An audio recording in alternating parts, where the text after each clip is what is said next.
Quando morar é um privilégio, não é só um direito, é um dever. Olá, eu sou o Guilherme Boulos e hoje, nessa coluna da Mídia Ninja, nós vamos falar sobre a reforma trabalhista. Tem gente dizendo por aí que essa reforma é para modernizar as relações de trabalho no Brasil. E que quem está contra ela são sindicalistas, que querem manter seus privilégios, preservar alguma boquinha. Será mesmo que essa reforma não afeta em nada a você? A reforma trabalhista altera mais de 100 pontos da CLT, que é a legislação do trabalho no nosso país. Vamos ver agora 5 deles.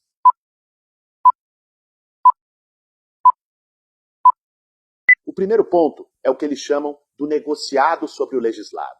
Colocam esse nome difícil exatamente para que ninguém entenda. Mas na prática, isso quer dizer que aquilo que o trabalhador negociar com a empresa vai valer mais do que o que está previsto na lei.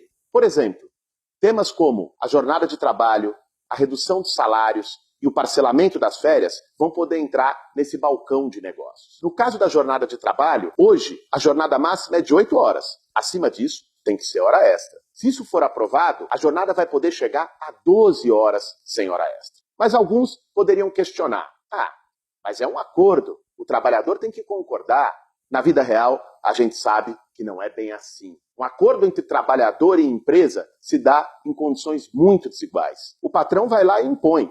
Se o trabalhador não aceitar, tem outros 5 mil na fila, desempregados, que podem aceitar por ele. O desemprego, muitas vezes, força o trabalhador a aceitar acordos nos quais ele sabe que está sendo prejudicado. É a mesma coisa de colocar o lobo e a ovelha para fazerem um acordo livre entre eles. A gente sabe muito bem no que vai dar.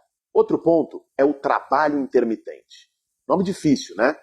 Na prática, isso quer dizer que as empresas vão poder contratar os trabalhadores num contrato por hora. O trabalhador vai ficar lá, à disposição da empresa, e vai ser chamado se houver trabalho. O problema é que ele só vai receber por essas horas trabalhadas. Isso é uma precarização brutal do trabalho, que vai reduzir salários e piorar as condições de contrato de milhares de trabalhadores no Brasil. E tem mais. O projeto ainda dificulta o acesso dos trabalhadores à justiça do trabalho. Aquele trabalhador que se sentir lesado em seus direitos vai enfrentar muito mais burocracias para poder se defender.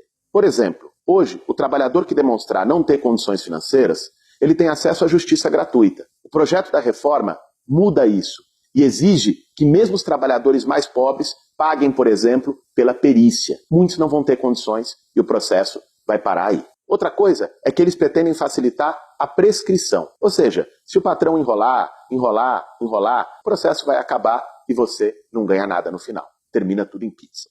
A reforma trabalhista mexe também com o direito das mulheres. São 2 pontos. Um deles é o padrão de vestimenta. Isso quer dizer que a empresa, o patrão, vão poder definir como os trabalhadores e as trabalhadoras vão se vestir dentro do local de trabalho. Não precisa muito para perceber que isso vai ser usado como forma de assédio moral, machista contra as mulheres. Se o chefe não gostar do decote, do tamanho da roupa, ele vai poder simplesmente chegar e proibir. O outro ponto faz lembrar as condições de trabalho do século XIX. O projeto autoriza mulheres grávidas a trabalharem em locais insalubres. Hoje, é claro, isso é expressamente proibido pela lei. Mas se o projeto for aprovado, com um simples atestado que pode ser dado pelo próprio médico da empresa, as grávidas podem ser obrigadas a trabalhar em ambientes totalmente inadequados, ambientes fechados, sem ventilação ou mesmo com produtos químicos perigosos. Para terminar, o projeto da reforma bate o martelo na questão da terceirização. Em março, a Câmara dos Deputados já havia aprovado um projeto absurdo da terceirização, que ataca duramente os nossos direitos. A terceirização, você sabe, já existe no Brasil, só que até hoje ela era permitida apenas para as atividades secundárias e não para a atividade principal de uma empresa. O banco podia terceirizar a segurança, a limpeza, mas não o trabalho dos bancários. A partir de agora, liberou geral, pode terceirizar tudo. Na época, eles haviam prometido que, no texto da reforma trabalhista, viriam algumas garantias, compensações para os trabalhadores. Que nada. Essas garantias foram quase nulas. Na verdade, o projeto da reforma trabalhista apenas reafirmou o que já estava no anterior. O pacote da terceirização ainda inclui a possibilidade de contratar o trabalhador como se ele fosse um pequeno empresário, um PJ.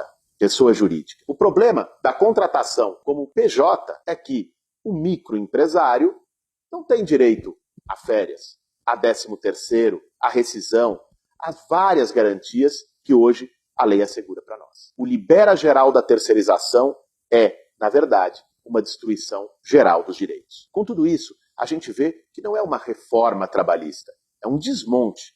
E olha que nós só vimos aqui 5 pontos, são mais de 100. A Câmara dos Deputados já aprovou esse absurdo. Ele está no Senado, pode ser votado a qualquer momento. E vejam só a ironia, quem quer aprovar isso tudo é o Congresso Nacional mais desmoralizado da história do país e um governo que não tem nem 10% de aprovação do povo brasileiro. Foi por isso que nós fizemos uma greve geral no último dia 28 de abril. Para quem acha que a reforma trabalhista não tem a ver com você, abre o olho, ainda é tempo. Essa não é uma questão apenas dos sindicatos e dos movimentos sociais.